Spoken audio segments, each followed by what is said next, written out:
Hi, and welcome to my channel, The Grape Jelly Library. I'm so glad you could join me today. If you haven't already, please hit the subscribe button so you can get notified of my future video content. And if you have already viewed some of my previous videos, please give them a thumbs up. I would appreciate that. Thanks so much. Today is... I don't even know what day it is. I better get reading. Goodness. But anyways, today is Sunday. See, I know where it's at.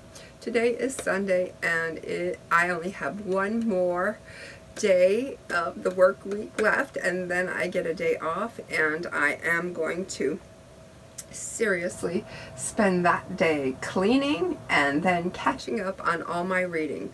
I didn't do so well with my reading goals in the month of January, and that's okay. In January, I usually start off strong, and then I say, yeah, I'm gonna accomplish and conquer all the books that I want to read this year, and then somewhere towards the middle, I get busy and I just fizzle out. So, but that's okay, because I do that every year, and then you'll see me at the end of the year just reading every book that I could get my hands on, just so I can try and accomplish my goal. The one year I set my reading goal at 100 books, and I fell 3 books short of that goal, but that's alright, because I'm trying again for this year, 2022, 100 books. We'll see how that goes. A little side note, as you will notice my Van Halen t-shirt, I'm curious. Comment below, Sammy Hagar or David Lee Roth? I am a David Lee Roth all the way. Diamond Dave has my vote, but let me know who you preferred, Sammy or Dave. That would be quite interesting. Okay, so today I'm going to talk to you about 3 books I didn't know I had. I was on my way out the door to go to just open the door of my home office to get something. I don't even remember what it is that I moved, but I moved something, and underneath that was a bag, and in that bag were books. And I said, well, just like a, I don't know, 5-second shopping spree, when I peek inside to see what did I buy and when did I buy these. I don't even know when I bought these. So today is February 13th, and I bought these, according to the receipt, on January 8th. So I guess I shopped on January 8th and treated myself, and then on February 13th I got another surprise in the form of some bookish gifts. So anyways, today I'm going to show you what I bought way back then. Okay, and I'm happy with those purchases. I would actually purchase them again today. Sometimes whatever your mood is that day, and you buy something, and then down the road you go, well, why did I buy that? What was I thinking when I bought that? Because I definitely I'm not interested in that now. I don't know. That's how I am. But anyways, 3 books that I bought were, and I think kind of awesome. This one is called Stay Hungry by Sebastian Maniscalco, and I promise myself that I am going to get good, that I can say, today I bought, then up in this corner the book will appear, and I'll say, today I bought this book. And I won't even have to hold it. This will be omitted. But I'm not that good yet, but I'm going to get there. Okay, so the book is Stay Hungry by Sebastian Maniscalco. I don't know if you are familiar with him, but I love him. He came to my area recently, and I just had a ball. I loved him. I enjoyed every minute of him. I don't know anything about his personal life. I don't actually know anything about him other than he's funny. So I'm just going to read you a little bit about his background. Okay. These do not work. Okay, here we go. The inspiring, honest, uproarious collection of essays traces Sebastian Maniscalco's career from playing boxing rings and bowling alleys to reaching the pinnacles of comedy success. At 24, Sebastian Maniscalco arrived in LA with a suitcase and saved up minimum wages. He knew no one and nothing about stand-up comedy, but he was determined to go for it anyway. At 44, he's on the Forbes list of highest-earning comedians, sells out arenas, and has starred in 4 hit comedy specials, including Why Would You Do That? On Showtime. Stay Hungry tells the story of the 20 years in between, on the way from clueless rube to stand-up superstar. Seb was booed off stages. Aw, who would do that? Survived on tips and stolen food. Aw. Got advice from mentors, Vince Vaughn, Tony Danza, and Jerry Seinfeld. Fell in love and stayed true to his Italian immigrant roots. The one code that always kept him going: stay hungry, keep focused, never give up, and one day you'll make it. Okay, so sold. With that, sold. Yep. Let's find out about you. And let's appreciate you, because I love me an autobiography. Love it. Tell me about your life. I am sitting there, coffee in hand, listening to every story you want to tell me. Good, bad, survival, whatever. The more you tell me, the more I want to know about you. So that is just great. That's great. Yeah, this is what I just noticed. His tie is a bow tie that you would use for halushki. If that alone doesn't say something, oh, I think I'm going to have a ball reading this book. Okay, so good. That was a good choice on my part. The second book that I bought was Don Quixote. Look at that fantastic cover. That bright cherry red with the blurred out knight's suit with hues of purple and black and silver and white, and that is fantastic. That sold me.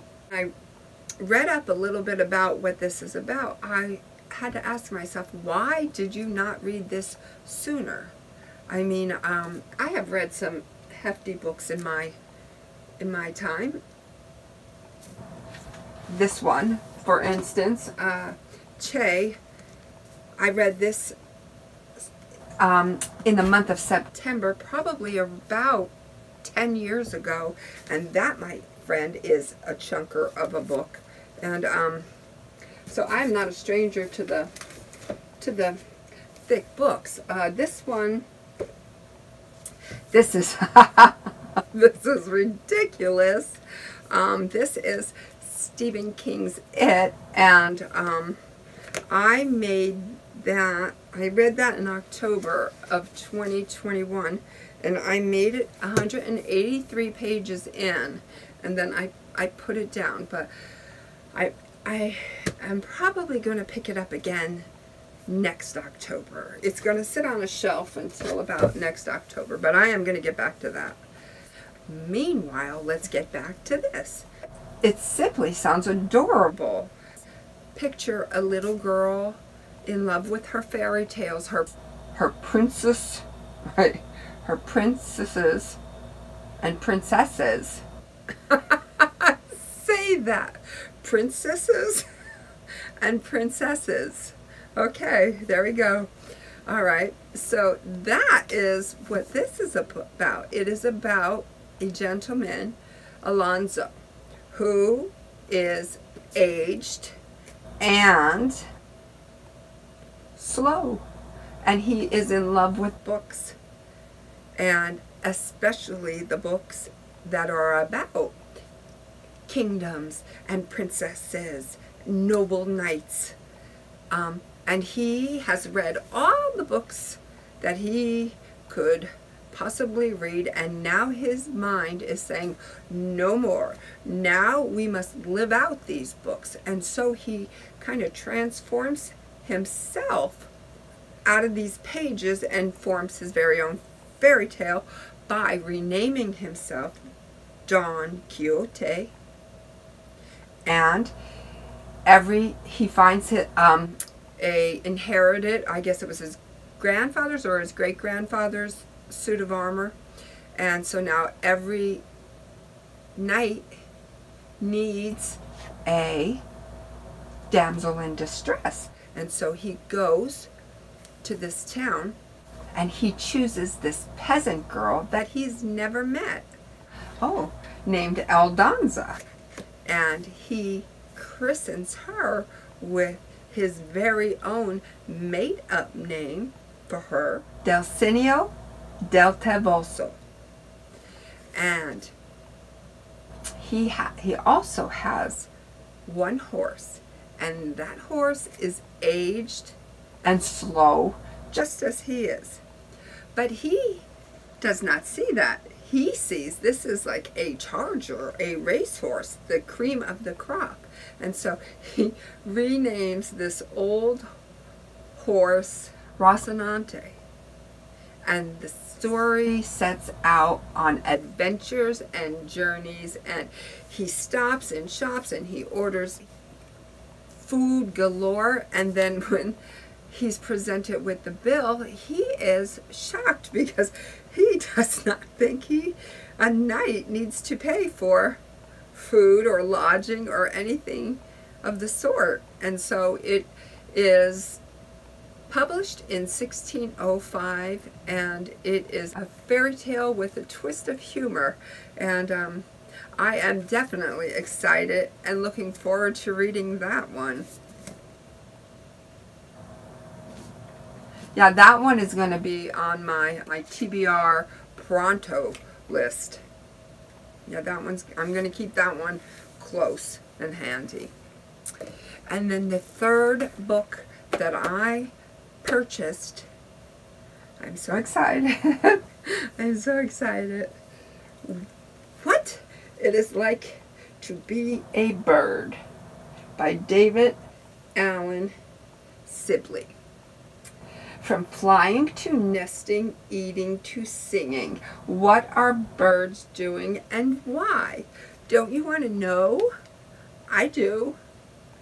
First of all, birds are beautiful, and I love the sound of a bird chirping. Birds chirping to me signify life and happiness and busyness. Birds are fascinating to me. So when I am in a ho-hum kind of mood, or maybe a lazy mood and I haven't been very productive, I can hear the chirp of a bird and it will instantly take me out of my transfixed state, and my brain says, go do something. Hear that bird? Go for a walk. That bird's chirp tells me to go out and live life. Go out there and be amongst nature. It's so peaceful and relaxing and good for your mind. You know what? I'm not very good at sitting in a chair and just being. I'm learning that. So maybe this summer I will sit in my chair and I will just listen to the sound of the bird.